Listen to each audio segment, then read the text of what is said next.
இந்த உடையை வச்சு இன்னைக்கு ரொம்ப பெரிய பிரசங்கங்கள்லாம் நடந்து போச்சு இன்னைக்கு, இல்லையா? கிறிஸ்தவத்தையே உடை பிரசங்கம் ஆகிட்டாங்க சிலர். அன்னைக்கு கூட யூடியூப்ல பார்த்துட்டு இருந்த ஒருத்தர் கால்னு கத்துறாரு, திட்டுறாரு.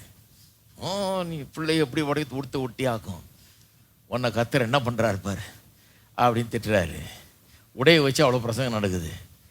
கிறிஸ்தவம் உடையை பற்றியதல்ல. உண்மைதான், டீசெண்டாக உடுத்த வேணுங்கிறது அது எல்லாருமே ஏற்றுக்கொள்ளக்கூடிய உண்மை. கிறிஸ்தவர்கள் அல்லாதவரோட இன்டீசெண்டாக உடுத்துறாங்க, எல்லாம் நல்லா தான் உடுத்துறாங்க. எல்லாம் ஒரு டீசெண்டாக உடுத்த வேணுங்கிறது நல்லது தான். ஆனால் கிறிஸ்தவம் உடையை பற்றியது அல்ல.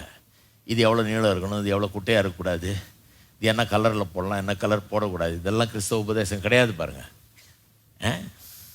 இதெல்லாம் சொல்கிறதுனாலே என்ன பிடிக்காது சிலருக்கு. பிடிக்கலாம் போட்டோம் சொல்கிறேன், அவங்க பிள்ளைங்களுக்கு என்ன பிடிக்கும் அதாங்க. இந்த பிடிக்காதவங்களுடைய பிள்ளைங்கள்லாம் இங்கே இருக்கிறாங்க, என்ன பிடிக்கும் அவங்களுக்கு? அவங்க அப்பா மாட்டி சொல்கிறாங்க, அவர் தான் கரெக்ட், போ நல்லா கேளு அவர். அதனால் பிள்ளைங்க சப்போர்ட் இருக்கிறதுனால தான் நான் பேசுகிறேன். இருக்கீங்களா? பிள்ளைங்கள்லாம் என் சைடு, என் கட்சி. உடைனா எதை சொல்றாரு இங்க? உடையில வித்தியாசன்றது எதை சொல்றாரு?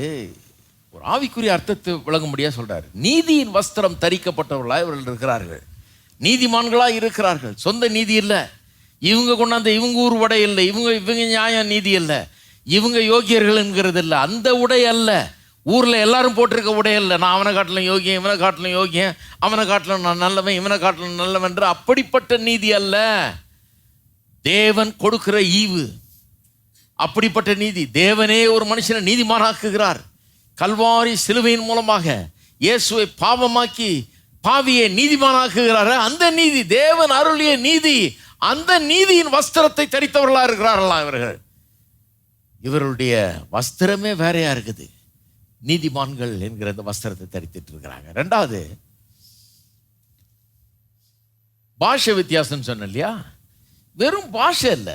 இப்போ இங்கிலீஷ்னு இருக்குது, தமிழ்னு இருக்குது, வெறும் பாஷை வித்தியாசம். அது இவர் சொல்றது பேச்சு வித்தியாசம். வெறும் பாஷையை சொல்லல. கதையில பாஷைன்னு வந்தாலும் அவர் அர்த்தம் என்ன சொல்றாரு? அர்த்தம் என்னவா? பேச்சு வித்தியாசம். அவருடைய பேச்சிலேயே வித்தியாசம். அப்படின்னா என்ன? உலகத்தார் எதை பற்றி பேசுறாங்க இன்னைக்கு எடுத்துங்க. உலகத்தில் தமிழ்நாட்டில் என்னத்தை பற்றி பேசுறாங்க? ஒன்று சினிமா பற்றி பேசுவாங்க. யார் இதில் நடிச்சா, அந்த படம் எப்போ வருது,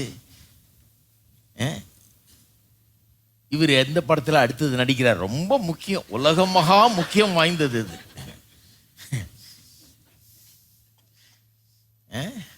மூஞ்சி எந்த